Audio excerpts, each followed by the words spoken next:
What's up, everybody? Welcome in. Another nice new edition of Celtics Beat here on a Thursday. Seems to be our pattern right now. I am Adam Kaufman. We are on the heels of just a really disappointing, downright terrible loss for the Celtics last night. Brad Stevens' words, at least that performance late in the first half. We'll get into it. Evan Valenti, you all know he is the producer, occasional host of this program. And of course, Marc D'Amico, good friend of the show, works for the Celtics, but don't worry. He is a man free to speak his mind. You see it on Twitter all the time. How are you, buddy? I'm doing well. Thanks for having me on again. Yeah, of course. Absolutely. So let's, just talk about what we've seen here of late. Boston's out to a 10-7 start, which is by no means bad. It's middle of the pack or toward the upper half of the Eastern Conference at this moment. It's not like anyone's worried about Boston going to the playoffs or anything like that. But, there is a little bit of mixing and matching going on, just trying to figure things out here 17 games into the season. There were COVID concerns, obviously, that lasted for multiple weeks and multiple postponements. Jayson Tatum only recently back from that, looks no worse for the wear. He looks pretty good, in fact. There are injuries. Peyton Pritchard, who I, courtesy of Evan, happened to discover that I share a birthday with, so that's exciting. Happy birthday, Peyton Pritchard. He is happy birthday, Adam Kaufman. Come on. Very much. I know. Could you call Pritchard and get him available on the show for us? I already did. He said that he was busy though. He had a birthday party. I get it. Totally makes sense. Not that he has anywhere to go, but he is recovering from an injury. And last night we finally, despite the defensive woes, we got our first look at Boston as healthy as it's been all year, at least that three-headed monster of Tatum, of Brown, of Kemba all on the floor together. And of course, you had Smart and a whole bunch of other important players as well. But how do you feel this is shaping up here early? It doesn't feel like it's great when you have to have your stars asked after the game. So you guys going to get it together, or is this a sign of things to come?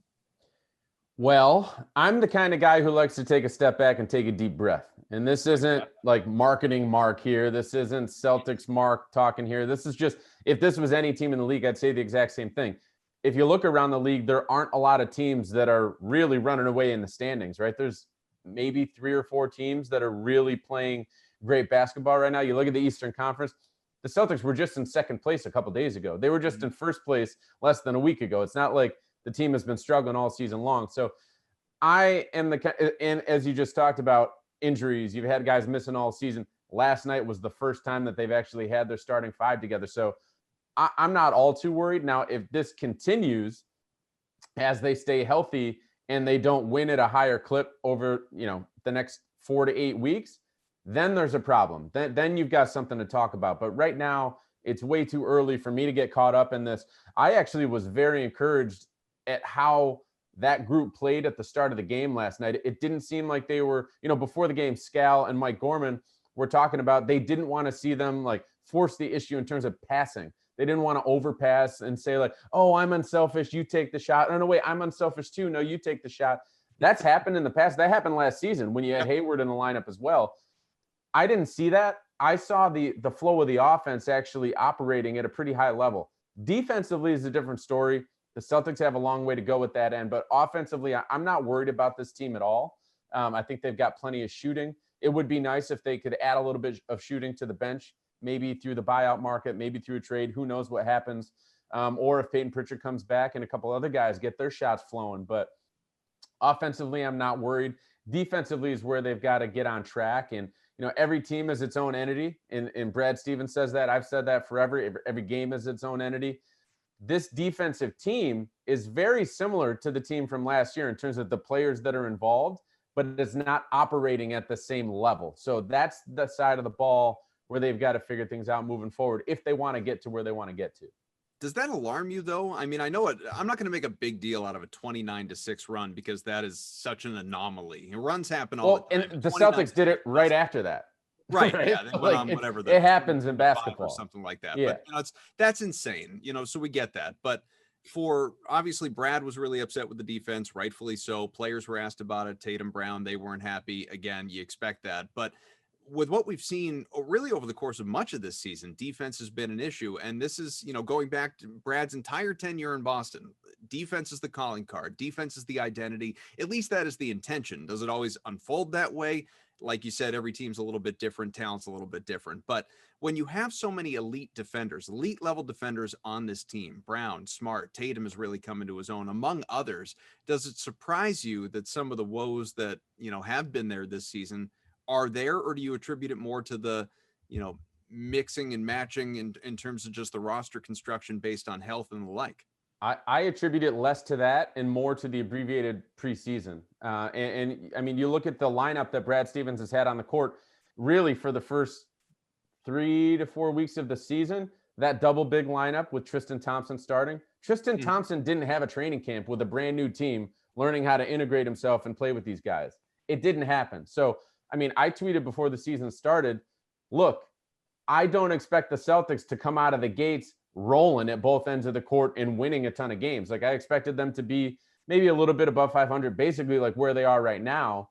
And that's what's happened, right? Like when they were 8-4, I tweeted it again. And I was like, I'm surprised that the Celtics are where they are because they've been behind the 8 ball and working a new player who's integral to the defense and Tristan Thompson into the lineup. Marcus Smart's working into the starting lineup. He started about half his games last year, a little bit more than that. But this is a new team. These are new pairings, especially in the front court when Tice and Thompson were out there together at the start of games. Some players were missing. So to me, that's the basis of this. Now, can they resolve that in the middle of the season is the question that needs to be answered. We haven't seen it yet. I do think that there's been more good moments lately than there were during those first few weeks. I mean, they were 20th, 25th in the league in defensive rating. They started moving up. They dropped back a little bit last night with a couple issues, but that's the question that needs to be answered. Can they iron this stuff out in the middle of the season when they don't have a ton of practice time? Brad Stevens might need to put a little bit more emphasis, and I'm not telling him to do this, but he's done this in the past. He might emphasize shoot-arounds and practices more than games, maybe for a couple of weeks to try to get this stuff ironed out on the practice floor. Who knows? But that's the end they got to concentrate on, no doubt. Brad likes you. You might listen. I don't think he's going to listen to me. No. Yeah, I don't know. It's just a hunch. Yeah. Just a hunch.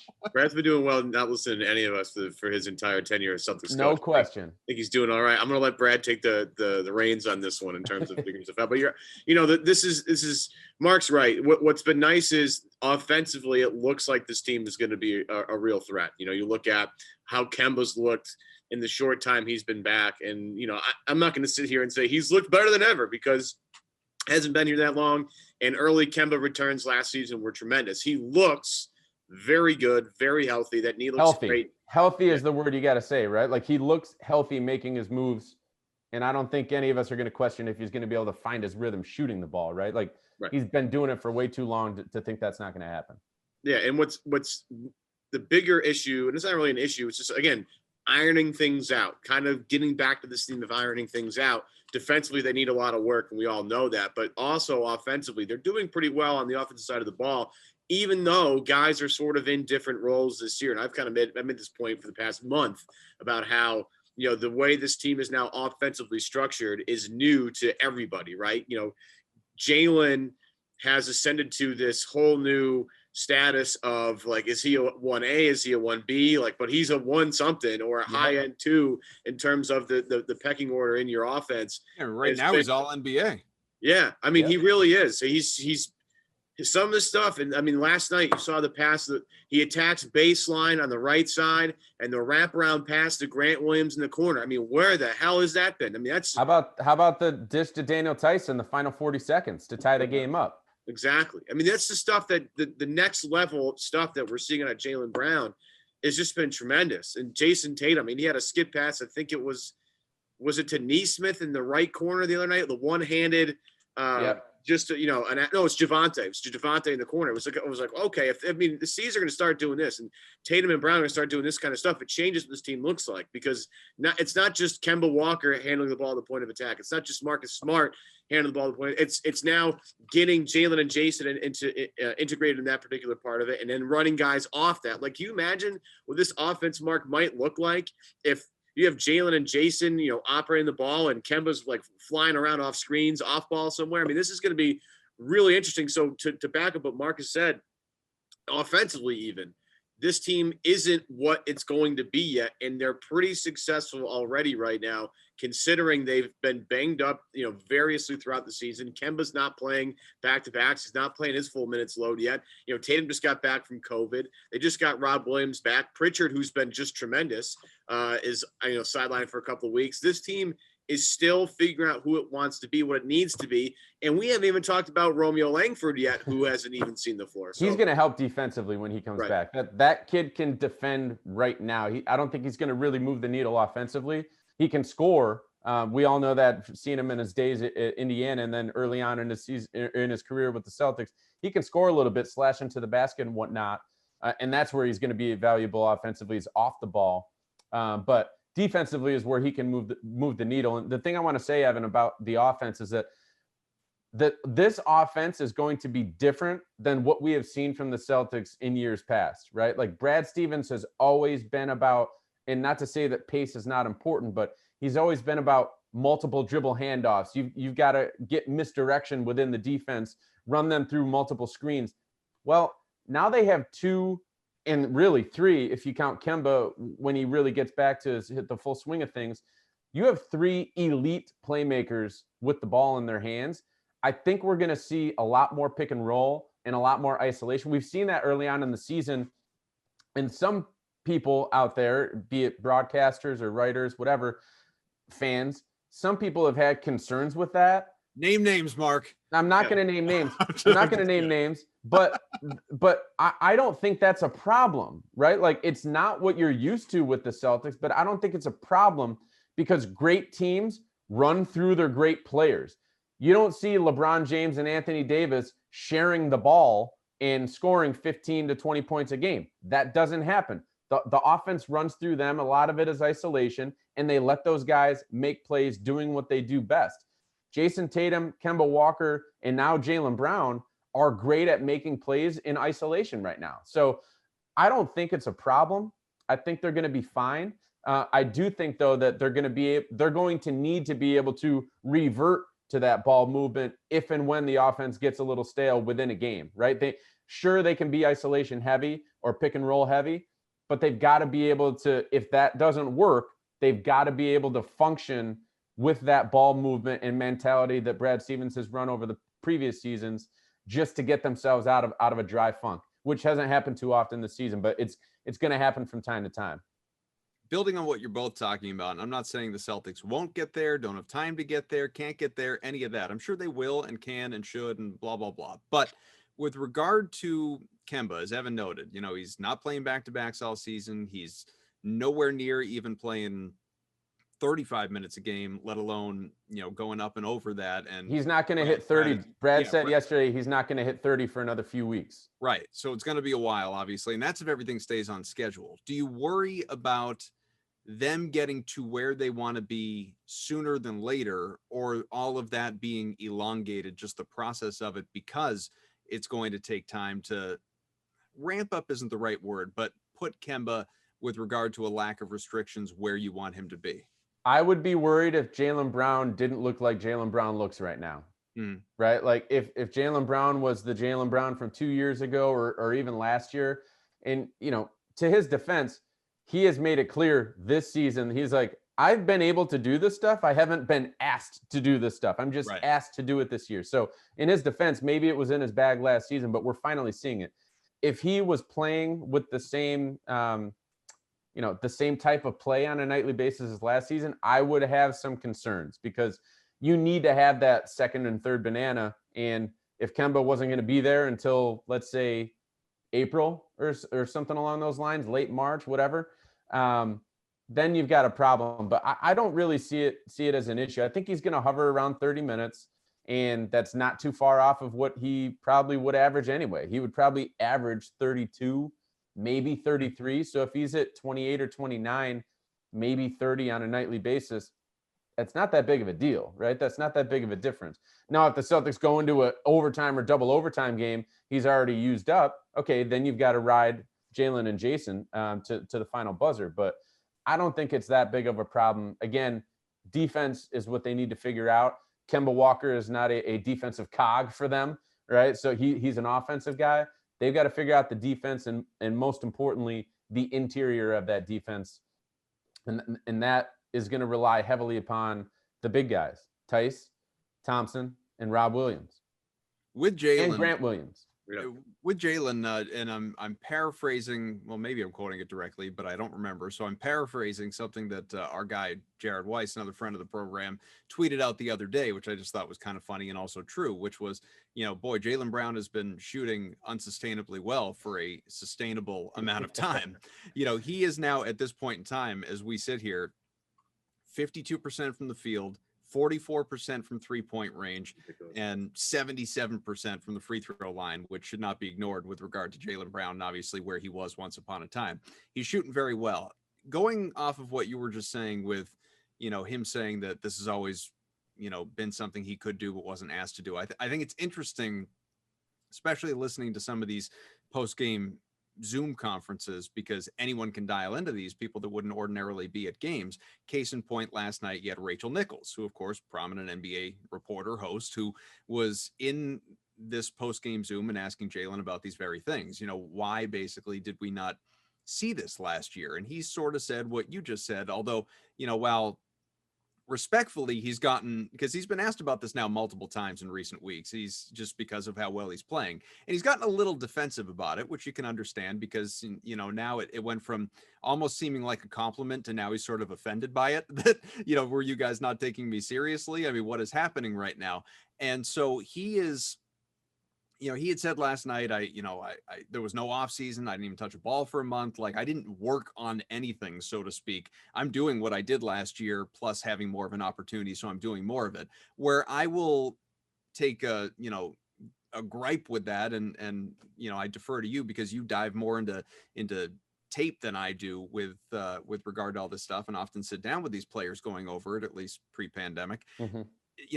Now it's all virtual. Yeah. The playmaking that we've seen from Jaylen Brown this year, I'm sorry, Jaylen, was not there last year.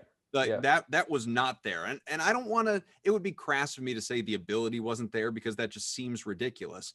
But, it's one thing to be shooting better and more efficiently on more attempts per game and having a larger role in the offense. That's different than playmaking. Why is it the playmaking that we are seeing this year and all those great passes that Evan noted earlier was not there in the past, but is there now? Yeah, this is the exact same thing that went through my head last night when I heard that interaction with Rachel. And Rachel, it's a good question. Like, you want to know why these things are happening now and they didn't happen in the past. From Jaylen's perspective, it's because he wasn't asked to do those things. When I'm watching the games, I totally respect what he says. And I'm sure that maybe if he was in this role last year, maybe we would have seen this earlier. But that doesn't mean that he hasn't improved. Like, Jaylen Brown has gotten better at playmaking. He is seeing the floor better. The game is slowing down for him. There's no question about that. And that happens for every player as they get older and go year by year by year into their career, right? Like, he's another year in. Yes, there was no off season. Yes, they were just playing in September. But that doesn't mean that when the next season starts, visually, you are not seeing the game at a higher level. And that, to me, is what's happening with Jaylen. He's just seeing things that he wasn't seeing in the past, or he's seeing them just a little bit earlier to be able to make those plays for other guys, and not force shots, and be able to take the right angle to finish, or be able to make that one extra dribble to be able to set up the teammate for the dish. These are the little things that are a part of his progression this season that, again, like, yes, as you said, the ability was there in the past, but we didn't see it all the time. And so that's what I think is just, he's just seeing the game at a higher level. He's thinking the game at a higher level, and the game is slowing down for him because he's getting used to, and he is used to at this point, based upon the way he's playing, having the ball in his hands the amount that it is. Yeah, it's all about role, right? It's about, Hayward leaves and vacates this role. They didn't need Jaylen to do those things last year because they already had too many guys. It's a too many cooks sort of thing. You have too many guys trying to handle the basketball. Nobody gets in real rhythm here. I mean, Gordon Hayward last year was tremendous at being a facilitator, still is. But when he leaves the team, there's an opportunity for someone to step up. And obviously Jaylen is taking that by the reins. But Mark's absolutely right. It's about him being comfortable on the floor. And he doesn't look like he's in a rush anymore to get to things and to see things and to process things. You know, it's more about, and the one thing I like about Jaylen is how he hunts for his spots on the floor. He knows where he's most comfortable. He's obviously super comfortable as a mid-range jump shooter right now because he's owning that particular portion of the court. And what's happening, he's the league leader right now. Yeah, of all players. All players that are taking at least 2 shots in the mid-range per game, he's far and away the leader in field goal percentage right now. And what's happening is he gets into the paint and gets to where he needs to be. He's noticing and reacting to what the defense does to him. You know, he commands more attention now. And what that allows is for other people to get open just for a split second. And Jaylen, give him credit, instead of forcing it up and trying to score all the time, he's just taking what the defense is giving him and finding guys that are open and credit guys that are knocking down shots. I mean, I thought it was ridiculous. You know, a friend of mine had told me earlier in the year that, like, oh, Jaylen's going to average 5 assists this year. And I was like, that's hysterical. Like, I don't know. Jaylen's never going to average 5 assists this year. Well, every game he gets pretty darn close. He's in that 3-4. If he had 5 assists last night against San Antonio, I mean, he's right there. And it's just about him being comfortable and it's, you know, in seeing everything that he needs to see and reacting to what the defense does. He's not forcing anything. He happens to be a good shooter. He happens to know how to get guys in position and take advantage of them. And he's just making the most of his opportunities right now. And it's tremendous because, you know, between him and, you know, Jayson, Jaylen's a guy that tends to make his, you know, leap in the offseason, so to speak. And Tatum's a guy usually that makes it while the season's happening. And what you're seeing here is, you know, with Jaylen is a guy who has put in serious work every offseason. And we all jokingly kind of, you know, attribute it to his grandfather, who has, you know, obviously done some work with him in terms of conditioning, and the boxing workouts that we saw with him were just tremendous. But, you know, it's a credit to Jaylen taking his, you know, responsibility seriously, like diving into tape, you know, working on dribbling. You know, I mean, you go back to his rookie year, he was a mess with either hand. Now he's confident with both hands. He's just, whatever he's weak at, he takes some time to address it. And the one thing that you can say about him is, you know, that whatever off time that he has or whatever downtime, and this was something that people criticized him for when he was first drafted. Like, it's just, does he really love basketball? Is he too smart for his own good? Well, here we are in year 5 here. We all know exactly what Jaylen Brown's priorities are. And basketball is very, very, very, very high on the list. And the Celtics are very fortunate, as we've all said throughout this entire, you know, podcast so far, that he has taken the leap that he has, because without it, they're in serious trouble, because, you know, they don't have, you know, a 25, 26 per game score. I mean, that's, to have that plus the playmaking opportunities is ridiculous. Plus, he's a good defender. I mean, you know, we all get mad at him for some things, but he's also a really good on-ball defender. So, you know, Jaylen is deserving of all the praise. Here's the crazy thing about Jaylen is that, like, last year you saw in the middle, you referenced it with Jayson Tatum, in the middle of the season, he started, when teams started trapping him and triple teaming him and whatnot, he started to learn what to do in those situations. This first month of the season is the first time Jaylen Brown has ever been put in this role in the NBA, and he's already playing at this level. He's only going to get better. Like, as he continues to play in these situations, teams continue to send a double team at him or a trap, whatever it may be. Brad Stevens always says, oh, they've thrown the whole the kitchen sink at him in terms of Tatum, in terms of everything you could do to defend him has been done. So he's seen it and he recognizes it. Jaylen Brown is going to get to that point this season, and then he's going to get even better because he's going to learn about what to do in those different situations. So it's crazy to me that he is where he is right now, averaging 27 points and about 4 assists per game, shooting the way that he's shooting, making plays for others. And this is really the first month that he's ever been in this role. Like, he's only going to get better. And that's a scary, scary thing to think about. He might not shoot at this level, but in terms of the way that he's reading the defense and whatnot, it's only going to get better going forward.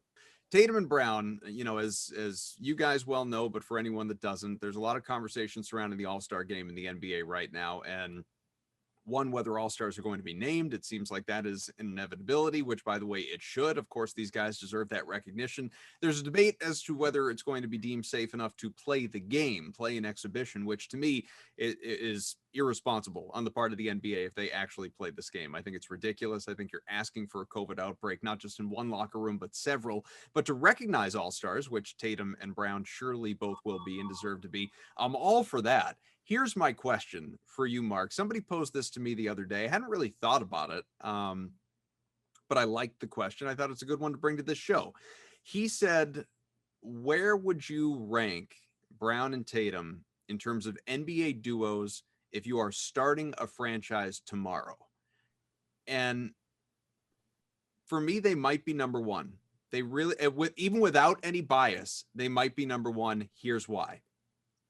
If you are instantly chasing, like if you're looking at it like I want to win a title in the next 2 years, you're ring chasing right away, then of course you'd argue for, LeBron and Davis. You maybe would argue for Durant and Harden. But if you are thinking about your future and starting a franchise, locking up young guys, is there anyone else that you could pick? In my opinion, no. I mean, I think you kind of broke it down there the right way, and this is how GMs have different approaches to the way they approach their teams, right? Like Toronto went for it a few years ago when they acquired Kawhi Leonard. At that point, I mean, they didn't know that they weren't going to keep Kawhi Leonard, but they were pushing all their chips in, and they were saying, if we win a championship, that's what we want. And if we struggle a little bit after that because we don't have that guy there anymore, it's worth it to win the championship. There are other teams who are not necessarily in that boat, who would prefer to be sustainably competitive. The Celtics are that team right now. Mm-hmm. They were not willing to push in all their chips for particular players because they wanted to be sustainably great and competitive for titles. And they're in that conversation now. I do agree with you. And I don't know if I would have before this season, but the way that Jaylen is playing now, I think forces you to say yes to that, right? Like, what better young duo is there in the NBA? There isn't one, right? Like there are older duos that are better that could maybe get you a title in the next 2 to 3 years. And really, then you're talking about the conversation of the 2007 trade and putting together the big three. But you name those duos right there with Harden and Durant, and then LeBron and Anthony Davis.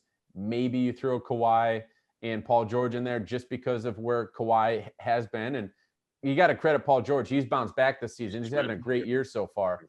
But if you're going young and you want to be sustainably competitive, there's no better choice than the choice in Boston. These guys are locked up. And as I just said with Jaylen Brown, Tatum's in the same boat.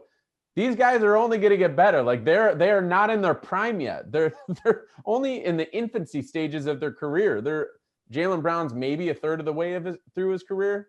Like the next 5 or 6 years are going to be his best years.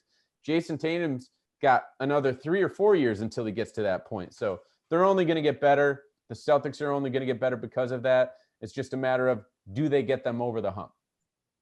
Yeah, I mean, I'm not sure if I'm taking Jayson and Jaylen over like LeBron and AD and Durant and Harden right now. I mean, I'm not going to do that considering what those guys have all accomplished. It's all about your goals, right? Do you want to win now, or do you want to be competitive long term? That's I think you're deciding you want to win now, and that's totally justified. I would argue that all those teams are going to be competitive for a while. With the way LeBron's body works, he's an alien, and we all need to recognize that. And he's probably going to play much like Tom Brady, like later than people, would imagine for a guy with that many miles and that much attention, on both ends of the floor. Having Anthony Davis makes life a lot easier. And he's, obviously you're watching the potential torch be passed from LeBron to Anthony Davis at some point in the next couple of years. And then again, Durant and Harden, I mean, those guys are two of the best individual one-on-one scorers in the history of basketball. So, I mean, if they're going to be behind those two particular guys or two sets of guys, there's no shame in that, right? The upside you have is like these guys haven't peaked yet, right? We've seen that, as much as I hate to say this because LeBron keeps surprising me every single year, we've seen the best of LeBron, okay? He's still unbelievably talented and unbelievably gifted. But, the Miami Heat days were the days where he was just on top of the world. And I've, kind of never seen anything like him. Kevin Durant and James Harden. They're in their 30s. Again, the most prolific scorers in the history of the game. However, those two guys, we've probably seen the best of those two guys somewhere else. Durant, I would say, in Golden State was just unbelievable, given the combination of weapons and, his efficiency was through the roof. And of course, James Harden with Houston was unbelievable and was very, very close to beating the Warriors to get to the NBA Finals. So, but in terms of Tatum and Brown, I mean, you look around the rest of the Eastern Conference, just take the East. Don't worry about the West right now, because you have to worry about your teams in your own conference. You look at Milwaukee and say they're very Giannis dependent, right? And they have Middleton and Drew Holiday, and that's a nice mix. But, they're very reliant on Giannis, whose ability to shoot a jump shot hasn't changed in the past couple of years. Speaking of jump shots not changing in the past couple of years, let's go to Philadelphia and talk about how Ben Simmons, same draft class as Jaylen Brown, still can't shoot, right? Mm-hmm. So you have the two particular favorites ahead of Boston. They have obvious problems and obvious weaknesses. The one thing that you can say about the Celtics and these two guys is they address what they're bad at. And again, they're not my favorite duo in the league. And as much as I want to be a Celtics homer, they're not my favorite duo in the league in terms of like trying to win championships. However, if those two are your main guys, what you're seeing is, can they contend for a title the next 5 years? Yeah, I think they're going to be heard from in the next 5 years, right? As they continue to get better and grow with each other. What's great about these two guys, and Mark, maybe you can speak more to this, is how these two guys specifically fuel each other to be better. And that is a ginormous benefit to the Celtics in terms of like these two guys' relationship. You want a Klay Thompson and a Steph Curry type relationship where these two guys feed off each other, they make each other better, and you can see them staying together for a very, very, very long time, provided some screw ups along the way. That's the goal. It's having a Westbrook and KD before it gets dicey and before it seems to blow up and now everybody goes their separate ways. These two guys fuel each other to be better, and I would assume you've probably seen that, up close better than almost anybody.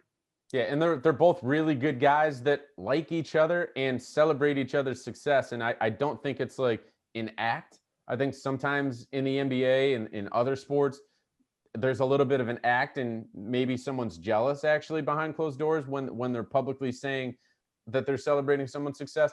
These guys really do celebrate each other's success and they enjoy it. I do want to make one comment on one thing that you said, a parallel between when you were talking about LeBron in his days in Miami, when that's when he was at his best. We all remember that Game 6 in Boston. I think it was 2012, right? Mm-hmm. When LeBron discovered LeBron. It was like all of us were watching him for his entire career. And there was that one thing that needed to be unlocked to take him to that next level where he was going to win a title. And it was him understanding that he couldn't be stopped. If he just put his head down and went to the rack, he was either going to score or he was going to be fouled. There is a similar level of that here in Boston that I think is still yet to be unlocked with Tatum and Brown. I'm not saying they're LeBron. I'm just saying Jaylen Brown can get to the basket whenever he wants. Jayson Tatum, he's so shifty in the way that he gets his shots off. And you can see sometimes when he gets around the basket, he's not quite as strong with his finishes as you would like. He wants to really finish around people rather than creating the contact. I think that those guys just have that one last thing that need to be unlocked offensively, and they're going to shoot through the roof because neither of them are taking 6, 7, 8, 9, 10 free throws a game. They're hovering around 3, 4, maybe 5 on a good stretch. Mm-hmm. They need to get up toward 10, push 10, and that's going to launch them into a different stratosphere. And that, Evan, is when that duo is going to be at the forefront of the league now. Not just talking about long-term sustainability, talking about now. They're not there yet, but I think that's going to happen in the next, it could happen at some point this year. I definitely think it's going to happen at some point in the next couple of years. Remember, Celtics, they don't play again until Saturday, so they get some time to lick their wounds after what happened in San Antonio. And then LeBron and AD, fittingly enough to this conversation, are coming to town. They'll probably both be questionable for that game, but don't worry, they'll play. It's primetime Saturday evening. And then at Golden State on Tuesday, at Sacramento Wednesday. We'll probably come on back with you before that road trip continues. But before we let you go, Mark, and end this show, this is a very important road trip, crucial road trip that is coming here on the way for the Celtics. What do you got? 5 games that are on the way between next Tuesday to the following Tuesday. So, some tough opponents in there, the Warriors, the Clippers as well. The Jazz have been terrific. And, the Suns, we've seen what Devin Booker's capable of, and Sacramento has some good young talent as well. And also, Kyle Draper. Yeah, no easy games, especially when Kyle Draper is involved. But no, the thing that stands out to me about this stretch is the travel. Mm-hmm. And you never want to use it as an excuse, but it's there and it matters. I've traveled with the team forever, full time. And when you're going to Chicago and then Chicago to San Antonio and then San Antonio back to Boston and then Boston out to the West Coast, that ain't easy. And it's going to play some role in what the Celtics do out West. Now, is it necessarily going to lead to losses? We don't know that, but it's going to play some role. And hopefully they're going to need some depth to step up and get them through a couple games here or there. But no, this is a critical stretch. They're going to learn a lot about themselves, and they're playing against some teams that have really impressive offenses that can put some points on the board. Even when you look at Sacramento, might be the worst team out of that group. Sacramento has the fastest point guard in the league in De'Aaron Fox. So if he's going coast to coast and the Celtics aren't getting back and setting their defense like Brad Stevens wants them to, the Kings are going to score. So yeah, this trip definitely is important to them. I think that they're building in, small building blocks over the last week or so. I think it's only going to continue now that they're back to full health in terms of their top players. And I think they're going to get better. That doesn't necessarily mean wins. Like even last night in San Antonio, I think a lot of people think it was worse than it really was. There was a couple bad stretches, one of which might have cost them the game in the final 6 seconds of the first half. But those are brief stretches that I think they can fix. So it might not lead to wins out West, but I do believe that they're going to continue to get better moving forward, including during this trip and starting out Saturday against the reigning champs. Beautiful. All right. Good place to end it. Enjoy the stretch here, folks. It's going to be busy. Some later nights, obviously, with some 10 o'clock starts. That's going to be something different, but can't wait. We'll, can't wait. Usually I'm out there with them. Yeah. So I don't have to deal with the whole thing of like working on East Coast time when the team's playing out West. I'm not looking forward to this, guys. Like, you're going to be up writing until 2 o'clock in the morning after 2. This. Let's go 4. Let's go 4. Okay. The game in media isn't even going to end until 12:30 probably or 1. So they're going to be some late nights. Well, I'll just sleep in, right? Well, if you lose it on one end, pick it up on the other. Not like you're going into the office. Exactly. Beautiful. Wait, if anyone in the office heard that, don't tell anyone. Okay, I might be sleeping in a little next week. He's D'Amico for Valenti. I'm Kaufman. Happy birthday, Peyton Pritchard. Thanks for being with us. We will talk to you again real soon here on Celtics Beat.